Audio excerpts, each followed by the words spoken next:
നമസ്കാരം. ഫുട്ബോൾ വീടിൻ്റെ പുതിയ വീഡിയോയിലേക്ക് എല്ലാവർക്കും സ്വാഗതം. മാഞ്ചസ്റ്റർ യുണൈറ്റഡ് ലിവർപൂളും തങ്ങളുടെ പ്രീമിയർ ലീഗ് മാച്ചുകൾ ജയിച്ചിരിക്കുകയാണ്. യുണൈറ്റഡ് ക്രിസ്റ്റൽ പാലസ് എവേ 2-1 ജയിക്കുന്ന സിനാരിയാണ് നമ്മൾ കണ്ടത്. ഈ യുണൈറ്റഡ് ഭയങ്കര അൺപ്രഡിക്റ്റബിൾ കേട്ടോ. ആൻഫീൽഡ് ലിവർപൂളിനെ തോപ്പിക്കുന്നു. ഹോമിൽ 10 പേരുമായി കളിക്കുന്ന 10 പേരുമായി ചുരുങ്ങിയിട്ടും തങ്ങളുടെ ഹോമിൽ എവർട്ടനോട് തോക്കുന്നു. പിന്നീട് crystal Palace away which is A tough fixer, അത് പോയി ജയിക്കുന്നു. സോ ഇന്നലത്തെ മാച്ചിൽ യുണൈറ്റഡ് ഇറക്കിയ ലൈനപ്പ് നിങ്ങൾക്ക് കാണാം. മൗണ്ട് തിരിച്ച് സ്റ്റാർട്ടിംഗ് ലൈനോട്ട് വന്നു. സിർസ്കി സ്റ്റാർട്ട് ചെയ്തു. അതിന് എടുത്ത് പറയേണ്ട കാര്യമാണ് ബ്രൂണോ കസമീറോ ആയിരുന്നു മിഡ്ഫീൽഡ് ഉണ്ടായിരുന്നത്. ഡാലോട്ട് ലെഫ്റ്റ് ബാക്കായിട്ടാണ് സ്റ്റാർട്ട് ചെയ്തത്. ആൻഡ് ഫസ്റ്റ് ഹാഫിൽ തന്നെ ഒരു പെനൽറ്റി കൺസീഡ് ചെയ്തുകൊണ്ടാണ് മാൻ യുണൈറ്റഡ് തുടങ്ങുന്നത്. ലെനിയോറോ അനാവശ്യമായിട്ട് ചെയ്യുന്നൊരു ഫൗളാണ്. സില്ലി ടൈപ്പ് ഒരു ടാക്ലിംഗ് തന്നെയായിരുന്നു അവിടെ ബാക്കിൽ നിന്ന് അങ്ങ് ചെന്ന് അത് ചെയ്യാന്ന് പറയുന്നത് ഇൻസൈഡ് ദ ബോക്സ്. ലെനിയോറോയുടെ റീസെൻറ്റ് പെർഫോമൻസുകൾ വളരെ വറിയിങ് ആണ് കേട്ടോ. ആളെ 54th മിനിറ്റ് മാറ്റി മസ്റായിനെ ഇറക്കുന്നത് നമ്മൾ കണ്ടു. റൈറ്റ് മൂവ് ആയിരുന്നു. അതൊരു ഗെയിം ചേഞ്ചിങ് മൂവ് തന്നെയായിരുന്നു. കാരണം യുണൈറ്റഡിൻ്റെ ഒരു വീക്ക് ലിങ്ക് ആയിട്ട് പലപ്പോഴും ഡിഫൻസീവ്ലി റീസെൻറ്റ് മാച്ചുകളിൽ ലെനിയോറോ തോന്നുന്നുണ്ട്. ആൻഡ് ലെനിയോറോനെ മാറ്റി സെക്കൻഡ് ഹാഫ് മസ്റായി വരുന്നു. ബട്ട് ലെനിയോറോ കമ്മിറ്റ് ചെയ്ത മിസ്റ്റേക്കിൽ പെനൽറ്റി മറ്റേറ്റ എടുക്കുന്നു. ഫസ്റ്റ് എടുക്കുന്ന പെനൽറ്റി മറ്റേറ്റ ഡബിൾ ടച്ച് ചെയ്തതിനാൽ തന്നെ റീടേക്ക് ചെയ്യിപ്പിക്കുകയാണ്. സോ പുതിയ റൂള് പ്രകാരം ഡബിൾ ടച്ച് എടുക്കുന്നത് അറിഞ്ഞുകൊണ്ടല്ലെങ്കിൽ അത് റീടേക്ക് ചെയ്യാനായിട്ട് പറ്റും. സോ അത് ആ റൂൾ ഇംപ്ലിമെൻറ്റ് ചെയ്തു. സെക്കൻഡ് എടുക്കുന്ന പെനാൽറ്റിയും ലാമൻസിനെ ബീറ്റ് ചെയ്തുകൊണ്ട് മറ്റേറ്റ സ്കോർ ചെയ്യാണ്. 1-0 ലീഡ് എടുക്കുന്നു. ആൻഡ് ഫസ്റ്റ് ഹാഫ് 2-3 ഹാഫ് ചാൻസർ അവിടെ ഇവിടെയൊക്കെ ആയിട്ട് ക്രിസ്റ്റൽ പാലസ് ക്രിയേറ്റ് ചെയ്തു. ഫസ്റ്റ് ഹാഫിൽ എസ്പെഷ്യലി എടുത്തു പറയേണ്ട ഒരു കാര്യം, ബ്രൂണോ ആൻഡ് കസമീറോ രണ്ടുപേരും കളിയുന്നുണ്ടായിരുന്നു കുഴപ്പമില്ലാത്ത രീതിയിൽ. എസ്പെഷ്യലി ബ്രൂണോ ഇന്നലെ എൻ്റെ ഒരു അഭിപ്രായത്തിൽ ഉണ്ടായിരുന്നു one of the best players in that പിച്ചായിരുന്നു. 11ഓളം ഡിഫൻസീവ് ആക്ഷൻസ് ഒക്കെ ആൾ കമ്മിറ്റ് ചെയ്യുന്ന സിനാരിയോസ് കണ്ടു. ആൾ നല്ല പോലെ തന്നെ ഓഫ് ദ ബോൾ വർക്കുകൾ എടുക്കുന്നുണ്ടായിരുന്നു. സെക്കൻഡ് ഹാഫിൽ ഗോളുകളിലും ആൾ പങ്കുവഹിച്ചിട്ടുണ്ട്. പക്ഷേ എടുത്തു പറയേണ്ട കാര്യം എന്താണെന്ന് വെച്ചാൽ യുണൈറ്റഡ് ഫസ്റ്റ് ഹാഫിൽ ഫോഴ്സീവ് ആയിരുന്നു ഇവരെ കുറച്ചുകൂടെ ഡീപ്പിലോട്ട് വരാൻ because Crystal Palace were playing better. But second ഹാഫിലോട്ട് വന്നപ്പം നമ്മൾ കണ്ടു മൗണ്ട് കുറച്ചുകൂടെ മിഡ്ഫീൽഡിൽ സപ്പോർട്ട് പ്രൊവൈഡ് ചെയ്യുന്നു. ഫസ്റ്റ് ഹാഫിൽ മൗണ്ട് മിഡ്ഫീൽഡിലോട്ട് വരുന്നുണ്ടായിരുന്നു. പക്ഷേ സെക്കൻഡ് ഹാഫിൽ കുറച്ചുകൂടെ ബ്രൂണോ മൗണ്ട് ക്ലോസറായിട്ട് കളിക്കുന്ന സിനാരിയോ നമ്മൾ കണ്ടു. അതൊരു ഗെയിം ചേഞ്ചർ തന്നെയായിരുന്നു. ആൻഡ് കസമീറോ കുറച്ചുകൂടെ ഗെയിമിലോട്ട് വരാൻ തുടങ്ങി. ആൾ ഗെയിം ഡിക്റ്റേറ്റ് ചെയ്യാൻ തുടങ്ങി. എസ്പെഷ്യലി ബോൾസ് വിൻ ചെയ്യാനായിട്ട് തുടങ്ങി. ആൻഡ് മസ്റായി വന്നത് ഒരു ഗെയിം ചേഞ്ചർ ആയിരുന്നു. കാരണം പുള്ളി മിഡ്ഫീൽഡിലോട്ട് സ്റ്റെപ്പ് അപ്പ് ചെയ്യാനായിട്ടും വേണ്ട സിനാരിയോസിലും മസ്റായി റിയലി ഗുഡ് ആയിരുന്നു. ആൻഡ് സെക്കൻഡ് ഹാഫിലാണ് മാൻ യുണൈറ്റഡ് ഗെയിമിലോട്ട് വരുന്നത്. മാൻ യുണൈറ്റഡ് കുറച്ചുകൂടെ ഫിസിക്കലായി, മാൻ യുണൈറ്റഡ് കുറച്ചുകൂടെ ഗെയിമിൻ്റെ പേസ് അപ്പ് ചെയ്തു. അപ്പുറത്ത് അവർക്ക് സാർ ഇല്ലാന്ന് ചെറിയൊരു തലവേദനയായിരുന്നു പലപ്പോഴും ചില ട്രാൻസിഷനിൽ. ക്രിസ്റ്റൽ പാലസിന് നമുക്കറിയാം സാർ എന്തുമാത്രം ഇമ്പോർട്ടൻ്റ് ആണ്. പക്ഷേ നമ്മൾ എന്തൊക്കെ പറഞ്ഞാലും സെക്കൻഡ് ഹാഫിൽ യുണൈറ്റഡ് കുറച്ചുകൂടെ ഗെയിമിലുണ്ടായിരുന്നു. ഫിസിക്കലായിരുന്നു, കുറച്ചുകൂടെ അഗ്രസീവ് ആയിരുന്നു. കുറച്ചുകൂടെ ക്രിസ്റ്റൽ പാലസിനേക്കാൾ ഒരു എക്സ്ട്രാ യാർഡ് കൊടുക്കാൻ അവർ റെഡിയായിരുന്നു. ആൻഡ് ഗോൾ വന്നതും രണ്ടും സെറ്റ് പീസ് സിനാരിയോസിലൂടെയാണ്. ഫസ്റ്റ് നിങ്ങൾക്ക് കാണാം സിർസ്കിലോട്ട് പോകുന്നൊരു ഗോളാണ്. സിർസ്കിലോട്ട് ആ ബോൾ ഇട്ട് കൊടുക്കുന്ന ഒരു ഫ്രീ കിക്ക് സിനാരിയോ. അത് ബൗൺസ് ചെയ്ത് സിർസ്കിലോട്ട് ഇട്ടുവാണ്. ആൻഡ് ആ സൈഡിൽ നിന്ന് ആ വൈഡ് ആംഗിളിൽ നിന്ന് ആൾ ഡയറക്റ്റ് ഹൺഡ്രഡ്സിനെ ബീറ്റ് ചെയ്യുകയാണ്. നമ്മൾ സിർസ്കി വല്ലപ്പോഴുമാണ് ഗോൾ അടിച്ച് കാണുന്നത്. പക്ഷേ ഗോൾ അടിക്കുമ്പോൾ എല്ലാം അണ്ണൻ പറയുമല്ലോ, അണ്ണൻ വല്ലപ്പോഴുമാണ് ഗോൾ അടിക്കുന്നത്. പക്ഷേ അണ്ണൻ അടിക്കുന്ന ഗോളെല്ലാം ഒരു 1-1.5 ഐറ്റം ആയിരിക്കും എന്നൊക്കെ നമ്മളിങ്ങനെ ട്രോളി പറയുമല്ലോ നമ്മൾ നാട്ടിലൊക്കെ കളിക്കുമ്പോഴേക്കുമേ. അതുപോലെയൊക്കെ നമ്മുടെ നാട്ടിലിങ്ങനെ നമ്മൾ ഫ്രണ്ട്സിൻ്റെ ഇടയിൽ കളിക്കുമ്പോൾ വല്ലപ്പോഴും ഗോൾ അടിക്കുന്നവനെയൊക്കെ നമ്മളിങ്ങനെ കളിയാക്കി പറയത്തില്ല. ആ ഒരു ഡയലോഗ് സിർസ്കിയോട് വേണേൽ പറയാനായിട്ട് പറ്റും. ആൻഡ് സിർസ്കിയിലൂടെ 1-1 ആക്കുന്നു. എന്നിട്ട് സെക്കൻഡ് ഗോൾ വരുന്നത് ഒരു ഫ്രീ കിക്ക് സിനാരിയോയിലാണ്. അത് ബ്രൂണോ ഫെർണാണ്ടസ് എടുക്കാൻ പോകുന്ന ഒരു ഫ്രീ കിക്ക്. അത് ആൾ മൗണ്ടിന് ഇട്ട് കൊടുക്കുന്നു. ഡയറക്റ്റ് എടുക്കുന്നില്ല. ആൻഡ് മൗണ്ട് ഷോട്ട് എടുക്കുകയാണ്. അവിടെ ആ ഷോട്ട് വരുമ്പോഴേക്കും കംപ്ലീറ്റ്ലി മാറി കൊടുക്കുകയാണ്. എന്താണെന്ന് അറിയത്തില്ല. ഹെൻഡർസനെ ബീറ്റ് ചെയ്യുന്നു. 2-1 ആക്കുന്ന സിനാരിയോ ഉണ്ട്. ആൻഡ് ലിസാൻഡ്രോ മാർട്ടിനസ് 80 മിനിറ്റിന് ശേഷം ഇറങ്ങുന്ന ഒരു സിനാരിയോ നമ്മൾ കണ്ടു. It was good to see.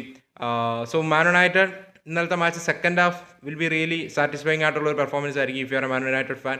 അതുപോലെ തന്നെയാണ് മറ്റൊരു മത്സരത്തിലോട്ട് വരുമ്പോഴേക്കും ലിവർപൂൾ തങ്ങളുടെ തങ്ങളുടെ എന്താ പറയുക വിൻലെസ് റൺ അവസാനിപ്പിച്ചിരിക്കുകയാണ്. എവേ ഫിക്സ്ചറിൽ വെസ്റ്റ് ഹാമിനെ 2-0 തോപ്പിച്ചുകൊണ്ടാണ് ലിവർപൂൾ ജയിച്ചിരിക്കുന്നത്. ഞാൻ ഈ മാച്ചിലോട്ട് കിടക്കുന്നതിന് മുമ്പ് എനിക്ക് പക്വറ്റോട് ഒരു കാര്യം ചോദിക്കാനുണ്ട്. ഈ കളി റെഡ് കാർഡ് വാങ്ങിക്കുന്നില്ല, ബെറ്റ് വെച്ചോട്ടുണ്ടായിരുന്നു എന്ന് ചോദിക്കേണ്ട കാര്യം തന്നെയാണ്. കാരണം അനാവശ്യമായിട്ട് എനിക്കറിയത്തില്ല എന്തിനാണ് ആ റെഡ് കാർഡ് ആൾ വാങ്ങിച്ചത്. കാരണം ഓൾറെഡി ഒരു യെല്ലോ കാർഡ് കിട്ടി തർക്കിച്ചതിന്. വീണ്ടും തർക്കിച്ചുകൊണ്ടിരിക്കുകയാണ്. അത് ആ റെഫറിക്ക് ശരിക്കും നോബൽ പ്രൈസിനുള്ള സമ്മാനം വരെ കൊടുക്കണം. ഞാൻ ചുമ്മാ തമാശയ്ക്ക് പറഞ്ഞല്ലേ ഇന്നലെ സ്ട്രീമിനിടയ്ക്ക്. കാരണം പുള്ളി ക്ഷമിച്ചു. എത്ര നേരം ക്ഷമിച്ചു. അലിസൺ വരെ വന്നിട്ട് മോനെ മാറി നിൽക്കുന്നു പറഞ്ഞു. എന്താ മോനെ ഇതൊക്കെ ഒന്ന് മാറി നിൽക്കുന്ന അലിസൺ വരെ വന്ന് പറഞ്ഞു. എതിർ ടീമിൻ്റെ പ്ലെയറാണ്. എന്നിട്ട് വരുമെന്ന് പറഞ്ഞു. എന്നിട്ടും മൈൻഡ് ചെയ്യാതെ വീണ്ടും ചെന്ന് തർക്കിക്കുക. ക്ലിയർലി പുള്ളിക്ക് ആ സെക്കൻഡ് എല്ലോ വേണമെന്നുള്ളൊരു ഡിറ്റർമിനേഷൻ ഉണ്ട്. നമ്മൾ ചില പിള്ളേർ ഈ ടോയ് സ്റ്റോപ്പിൽ കയറുമ്പോഴേക്കും എനിക്കാണെങ്കിൽ ആ കളിപ്പാട്ടം വേണമെന്ന് പറഞ്ഞ് കിടന്ന് ബേളം വെക്കുന്ന നമ്മൾ കണ്ടിട്ടില്ലേ. ഏതാണ്ട് അതുപോലെ എനിക്ക് യെല്ലോ കാർഡ് തരണം, നിങ്ങൾ തന്നേ പറ്റൂ, ഞാനത് കൊണ്ടുപോകും, എനിക്ക് സെക്കൻഡ് എല്ലോ, എനിക്ക് റെഡ് വേണം. ഏതാണ്ട് അന്ന് പറഞ്ഞു കിടക്കുന്ന പോലെയായിരുന്നു. പക്വേറ്റ ആ റെഡ് കാർഡ് ചോദിച്ചു വാങ്ങിയത്. അതൊക്കെ ശരിക്കും ഇൻവെസ്റ്റിഗേറ്റ് ചെയ്യേണ്ട ഒരു കാര്യമാണത്. പക്വേറ്റ റെഡ് കാർഡ് വാങ്ങിക്കുന്ന ഒരു കളിയാണ്. പക്ഷേ അത് ഗെയിമിന് ഇൻഫ്ലുവൻസ് ഒന്നും ആയില്ല. ലാസ്റ്റ് മൊമെൻ്റാണ് നേടിയത്. കാരണം ഈ മാച്ചിൽ ലിവർപൂൾ നേടിയ ഇറക്കിയ ലൈനപ്പ് നിങ്ങൾ നോക്കുക. സലനെ ആൾ ബെഞ്ച് ചെയ്തൊന്നും മാത്രമല്ല, ഒരു മിനിറ്റ് പോലും സല ഈ മാച്ച് കളിച്ചിട്ടില്ല. ആളൊന്ന് വാമപ്പ് ചെയ്യുന്ന സിനാരിയോ ഉണ്ടായിരുന്നു ആ ഫസ്റ്റ് ഗോൾ വരുന്നതിന് തൊട്ട് മുമ്പ്. പക്ഷേ ആ ഗോൾ വന്നതിന് ശേഷം പിന്നെ സലേനെ പിച്ചിൽ ഇറക്കുകയും ചെയ്തിട്ടില്ല. Salah was an unused sub. മോസാലനെ ബെഞ്ച് ചെയ്തു. കൂടാതെ ഗോമസ് റൈറ്റ് ബാക്കായിട്ട് വന്നു. ഗ്യാക്പോ വിറ്റ്സ് ഇസാക്ക് ഫ്രണ്ട് ത്രീയാണ് ഇറങ്ങിയത്. ഇസാക്കിൻ്റെ first Premier League goal for Liverpool വന്നൊരു മാച്ചുമായിരുന്നു. ഇസാക്ക് ഇന്നലത്തെ മാച്ചിൽ കുഴപ്പമില്ലാത്ത രീതിയിൽ കളിക്കുകയും ചെയ്തു. അതുപോലെ തന്നെയാണ് probably Florian which was A most influential, അഥവാ ആ പിച്ചിലെ ഒരു ഗെയിം ചേഞ്ചർ, ഡിഫറൻസ് മേക്കർ എന്നൊക്കെ പറയുന്ന റൈറ്റ് ആണെന്ന് അറിയത്തില്ല. പക്ഷേ ആ പിച്ചിലെ ഒരു ഏറ്റവും സ്മൂത്തി പ്ലെയറായിട്ട് തോന്നിയത് വിച്ചിനെ തന്നെയാണ് ഇന്നലത്തെ മാച്ചിൽ. ഫ്ലോറിയൻ വിച്ചിന് അസിസ്റ്റോ ഗോളോ ഒന്നും ഈ മാച്ച് വരത്തില്ല. പക്ഷേ ആ ലിവർപൂൾ ടീമിലെ one of the if not the best player in that pitch എന്ന് വേണമെങ്കിൽ നമുക്ക് പറയാം. നല്ലൊരു പെർഫോമൻസ് ആയിരുന്നു. സോ അതാണ് ഇന്ന് വിച്ചിൻ്റെ ഒക്കെ പെർഫോമൻസ് നമുക്ക് ഓവർലി ഗോൾ അസിസ്റ്റ് വെച്ച് അളക്കുന്നതിന് ബുദ്ധിമുട്ടുണ്ട്. വിച്ച് ഞാൻ പറയുകയാണ് പ്രൈസ് ടാഗ് ഇതുവരെ ജസ്റ്റിഫൈ ചെയ്തു എന്ന് പറയുന്നില്ല. പക്ഷേ ഇന്നലത്തെ performance was positive to see, അതെടുത്ത് പറയേണ്ട കാര്യമാണ്. ഇന്നലത്തെ മാച്ചിൽ ലിവർപൂളിൻ്റെ കാര്യത്തിലോട്ട് വരുമ്പോഴേക്കും ലിവർപൂൾ ഇന്നലെ കുറച്ചുകൂടെ ഡ്യൂവൽസ് ഒക്കെ വിൻ ചെയ്യുന്നുണ്ടായിരുന്നു. To an extent West Ham ഇന്നലെ വളരെ ഡിസപ്പോയിൻറ്റിംഗ് ആയിരുന്നു. അവർ offensively they creating nothing. 0 shots on ടാർഗറ്റാണ് ഇവർ ഈ മാച്ചിലെടുത്തത്. അവർക്ക് 0.29 XG എങ്ങനെ വന്നെന്ന് എനിക്കറിയത്തില്ല. അതുപോലും വന്നത് എങ്ങനെയാണ് ഒരു ഐഡിയ ഇല്ല. 7 ഷോട്ടോളം എടുത്തു, പക്ഷേ ഒന്നും പോലും ടാർഗറ്റിലില്ലായിരുന്നു. 0.29 എങ്ങനെ വന്നതെന്ന് എനിക്കറിയത്തില്ല. കാരണം ഇതിനേക്കാളും വേഴ്സായിട്ടുള്ള XGs നമ്മൾ കണ്ടിട്ടുണ്ട്. ആ രീതിയിലുള്ളൊരു മാച്ചായിരുന്നു ഇത്. ഈ മാച്ചിൽ ന്യൂനോ തൻ്റെ ടീമിനെ സെറ്റപ്പ് ചെയ്ത രീതി ഓവർ പ്രൊട്ടക്റ്റീവ് മോഡിലോട്ട് പോയോ. അറ്റാക്കേഴ്സിനൊന്നും ഒരു ഫ്രീഡം ഇല്ലായിരുന്നു. Creating nothing. പക്ഷേ അതിന് ലിവർപൂളിന് നമുക്ക് മാർക്ക് കൊടുക്കണം. കാരണം ഡ്യുവൽസ് എല്ലാം അവർ വിൻ ചെയ്യുന്നുണ്ടായിരുന്നു. എസ്പെഷ്യലി സെക്കൻഡ് ബോൾസ് വിൻ ചെയ്യാനായിട്ട് അവർക്ക് സാധിക്കുന്നുണ്ടായിരുന്നു. കൂടാതെ ലിവർപൂൾ അറ്റ് ദർ ബെസ്റ്റ് എന്നല്ല പറയുന്നത്, പക്ഷേ കമ്പയർഡ് ടു അതർ മാച്ചസ് കുറച്ചുകൂടെ ലിവർപൂൾ ഓർഗനൈസ്ഡ് ആയിരുന്നു. പൊസിഷനിങ് ഒക്കെ അത്യാവശ്യം നല്ലതായിരുന്നു. ഓഫ് ദ ബോളൊക്കെ നോക്കാനായിട്ടാണെങ്കിൽ. പിന്നെ ബോൾ കിട്ടുമ്പോഴാണെങ്കിലും മിസ് പാസുകളുടെ എണ്ണമൊക്കെ കുറവായിരുന്നു. കമ്പാരിറ്റീവ്ലി ബോൾ സ്മൂത്ത്ലി മൂവ് ചെയ്യുന്നുണ്ടായിരുന്നു. എടുത്തു പറയേണ്ട ഒരു കാര്യം, ഗോമസിനെ റൈറ്റ് ബാക്ക് കളിപ്പിച്ച മൂവ് നല്ലതായിരുന്നു. എടുത്തു പറയേണ്ട കാര്യം, ജോൺസിനെയോ സബോസ്ലാനെയോ ഈ റൈറ്റ് ബാക്ക് ഇട്ടുള്ള പരിപാടിയുണ്ടോ? ശരിയാണ്, അവർ കളിക്കുമ്പോഴേക്കും മേ ബി മിഡ്ഫീൽഡിലോട്ട് ഇൻവേർട്ട് ചെയ്യാനായിട്ട് ഓഫൻസീവിൽ കൂടുതൽ ത്രെട്ട് ക്രിയേറ്റ് ചെയ്യാനായിട്ടും ആ സംഭവമൊക്കെ നൈസാണ്. പക്ഷേ എന്നാലും നമുക്കറിയാമല്ലോ, ബേസിക് തിങ് ഇപ്പോൾ ലിവർപൂളിന് വേണ്ട ഡിഫൻസീവ്ലി കവറാണ്. അത് ഗോമസ് അവിടെ ഇന്നലത്തെ മാച്ചിൽ കൊടുക്കുകയും ചെയ്തു. മിഡ് വീക്കിൽ സൺഡർലൻഡ് മാച്ച് വരുന്നുണ്ട്. അതാണ് എൻ്റെ ഒരു ഒപ്പീനിയനിൽ റിയൽ ടെസ്റ്റ്. ആൻഫീൽഡാണെന്ന് പറഞ്ഞാലും സൺഡർലൻഡ് കുറച്ചുകൂടെ ഒഫൻസീവ് ത്രെറ്റ്സ് ഒക്കെ പ്രൊവൈഡ് ചെയ്യും. കുറച്ചുകൂടെ ഫിസിക്കലായിരിക്കും, കുറച്ചുകൂടെ ഗെയിമിൽ കാണും. സോ ലെറ്റ്സ് സീ ആ മാച്ചിൽ എങ്ങനെ പോകുന്നത്. പക്ഷേ ഈ മാച്ചിലോട്ട് വരുമ്പോഴേക്കും ലിവർപൂൾ അത്യാവശ്യം നല്ലപോലെ കളിക്കുന്നുണ്ടായിരുന്നെങ്കിലും നിൽ നിൽക്കുമായിരുന്നു. ബട്ട് സെക്കൻഡ് ഹാഫിലാണ് ആ ഒരു ഡെഡ് ലോക്ക് ബ്രേക്ക് ചെയ്യുന്ന സിനാരിയോ വരുന്നത്. അത് ഫ്ലോറിയൻ വിറ്റ്സ് നമുക്ക് കാണാൻ നല്ലൊരു പാസ് ഫൈൻഡ് ചെയ്യുകയാണ് ഗ്യാക്പോയിലോട്ട്. ഗ്യാക്പോ കട്ട് ചെയ്യുന്ന ബോൾ ഫസ്റ്റ് ടൈം ഫിനിഷ്. അത് കാണുമ്പം വളരെ ഈസി ആയിട്ട് തോന്നും, പക്ഷേ അത് ഒട്ടും ഈസി അല്ല. അത് ഇസാക്കിൻ്റെ ക്വാളിറ്റി തന്നെയാണ് ആ ഫിനിഷിൽ കാണുന്നത്. First time finish from Alexander ഇസാക്കിനെ ഫസ്റ്റ് ടൈം ഫിനിഷിലൂടെ ലിവർപൂൾ 1-0 ലീഡ് എടുക്കുകയാണ്. പിന്നീട് ഇസാക്കിനെ പിച്ചിൽ നിന്ന് മാറ്റുന്നു, എക്കിറ്റിക്കൊക്കെ ഇറങ്ങുന്ന സിനാരിയോ നമ്മൾ കണ്ടു. ലാസ്റ്റ് മൊമെൻറ്റിൽ സെക്കൻഡ് ഗോളും വരുന്ന ഒരു സിറ്റുവേഷൻ നമ്മൾ കാണുകയുണ്ടായി. ഗ്യാക്പോയാണ് ആ ഗോള് സ്കോർ ചെയ്യുന്ന ഒരു സിറ്റുവേഷൻ വന്നത്. ഗ്യാക്പോയും റോബർട്ട്സിനോടെയും കമ്പൈൻ ചെയ്ത് കയറുന്നു. അതെങ്ങനെയൊക്കെ ഡിഫ്ലക്റ്റഡ് ആയി റൈറ്റിൽ നിൽക്കുന്ന സബോസ്ലായിലോട്ട് എത്തുന്നു. സബോസ്ലായി അത് എക്കിറ്റിക്കൊക്കെ ഇട്ട് കൊടുക്കുന്നു. എക്കിറ്റിക്ക് ഇടുന്ന ഒരു ക്രോസ് അവിടെ ഡിഫൻഡറെ ക്ലിയർ ചെയ്യാൻ പറ്റുന്നില്ല. അത് നമ്മൾ നോക്കാനായിട്ടാണെങ്കിൽ ഗ്യാക്പോയുടെ കാലിലോട്ട് വരികയാണ്. ഗ്യാക്പോ ഫസ്റ്റ് ടൈം ഫിനിഷ് ചെയ്യുകയാണ്. 2-0 ലീഡ് എടുക്കുകയാണ്. ഇവഞ്ചുവലി ദെൻ ഒരു കംഫർട്ടബിൾ 2-0 വിക്ടറി, ഡിസേർവിങ് വിൻ തന്നെയായിരുന്നു. നിങ്ങളിപ്പം പോയിന്റ്സ് ടേബിൾ നോക്കുവാണെങ്കിൽ ലിവർപൂളും മാൻ യുണൈറ്റഡ് 7 സ്ഥാനങ്ങളിലുണ്ട്. ഫോർത്ത് നിൽക്കുന്ന ആസ്റ്റൺ വില്ലയായിട്ട് വെറും 3 പോയിന്റ് ഗ്യാപ്പേ ഉള്ളൂ.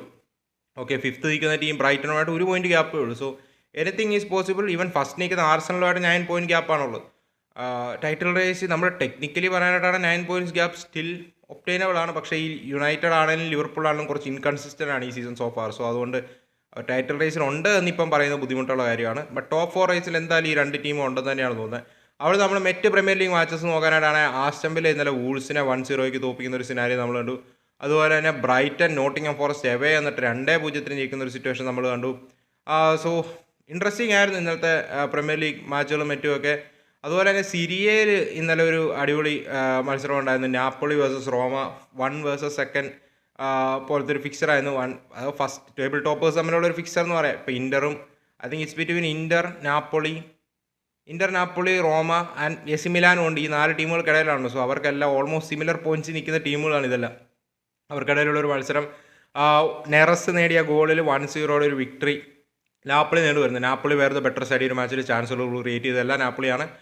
ഡിസർവിങ് തന്നെയാണ് നാപ്പിളി എടുത്തത്. റോമയുടെ ഹോമിൽ ചെന്നാണ് ഈ വിജയം നേടിയത്. റോമ വലിയ ഡിസപ്പോയിൻറ്റഡ്, കാരണം നമ്പർ ഓഫ് ചാൻസസ് ഒക്കെ വളരെ ലിമിറ്റഡ് ആയിരുന്നു റോമയ്ക്ക്. കൂടുതൽ ഔട്ട്സൈഡ് ദ ബോക്സ് ഷോട്ടുകൾ എടുക്കാനായിട്ട് ഫോഴ്സ് ചെയ്തു Napoli, which was good to see. നമ്മൾ ഈ സീസൺ സിരിയയിൽ നമ്മൾ കണ്ടു, ഒരു ലാസ്റ്റ് ഒരു 3-4 വർഷമായിട്ട് സിരിയ കുറച്ച് ഓപ്പണായിരുന്നു. കുറച്ചുകൂടെ ഓപ്പണായി, കുറച്ചുകൂടെയും ഇൻട്രസ്റ്റിംഗ് ടാക്ടിക്സും കുറച്ചുകൂടെയും ഫ്രീ ഫ്ലോയിങ് ഗെയിം ഒക്കെ കളിക്കാനായിട്ട് ശ്രമിക്കുന്ന കുറേ മാനേജേഴ്സിനെ നമ്മൾ കണ്ടിരുന്നു സിരിയയിൽ. പക്ഷേ ഇപ്പം വീണ്ടും കഴിഞ്ഞ സീസൺ, എസ്പെഷ്യലി ഈ സീസൺ നമ്മൾ നോക്കാനായിട്ടാണെങ്കിൽ ഓൾ ബേസിക് പ്രിൻസിപ്പൾസിലോട്ട് സിരിയയിലെ മാനേജേഴ്സ് ഈവൻ ലോവർ ലെവൽ ടീംസിനെയും പോകുന്ന നമ്മൾ കാണുന്നുണ്ട്. കുറച്ചുകൂടെ ഡിഫൻസീവ്ലി ഓർഗനൈസ്ഡ് ആയിട്ട്. Might not be the most interesting, സിരിയയിലെ മാച്ചുകൾ might not be the interesting the season, പക്ഷേ ഫുൾ ഡിഫൻസീവ്ലി ഓർഗനൈസ്ഡ് ആയിട്ടുള്ള ഒരു പെർഫോമൻസ് ആണ് നമ്മൾ കാണുന്നത് സിരിയ സൈഡുകളിൽ നിന്ന്. അത് എടുത്തു പറയേണ്ട ഒരു കാര്യമാണ്. അതുപോലെ തന്നെയാണ് ലലീഗയിൽ ഇന്നലെ റയൽ ബെറ്റിസ് സെവിയേനെ ഹോമിൽ ചെന്നിട്ട് സെവിയേനെ 2-0 തോപ്പിച്ചു. അതുപോലെ തന്നെ സൊസിഡാഡ് വിയാറയലിനിടയിൽ ഒരു ഇൻട്രസ്റ്റിംഗ് മാച്ചായിരുന്നു. വിയാറയൽ 2-0 പെറസിൻ്റെയും അതുപോലെ തന്നെ മൊലേറോയുടെയും ഗോളിൽ 2-0 ലീഡ് എടുത്താണ്. പക്ഷേ സെക്കൻഡ് ഹാഫിൽ 2 ഗോളുകൾ സ്കോർ ചെയ്ത് ഈക്വലൈസ് ചെയ്തു സൊസിഡാഡ്.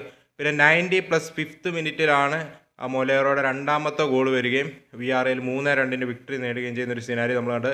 വിയാറയിൽ ഇപ്പം പോയിൻറ്റ്സ് ടേബിളിൽ തേർഡുണ്ട്. ബാർസലോണ 34 ഫസ്റ്റ്, റയൽ 33 സെക്കൻഡ്, 32 വിയാറയിൽ third, 31 Atletico fourth. So Atletico versus Barca നാളെ നടക്കുന്നുണ്ട്. ടെക്നിക്കലി പറയാനാണെങ്കിൽ നാളെ വെളുപ്പിന് 1:30 നടക്കുന്നുണ്ട്.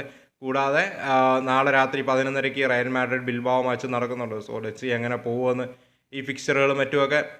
എന്താണ് നിങ്ങൾക്ക് ഈ മാച്ചുകളെ കുറിച്ചുള്ള ഒപ്പീനിയൻസ് ഒന്നും മറ്റുമൊക്കെ പറയാം. അപ്പോൾ നമുക്ക് മറ്റൊരു വീഡിയോ കാണാം. അതുവരേക്കും ബൈ.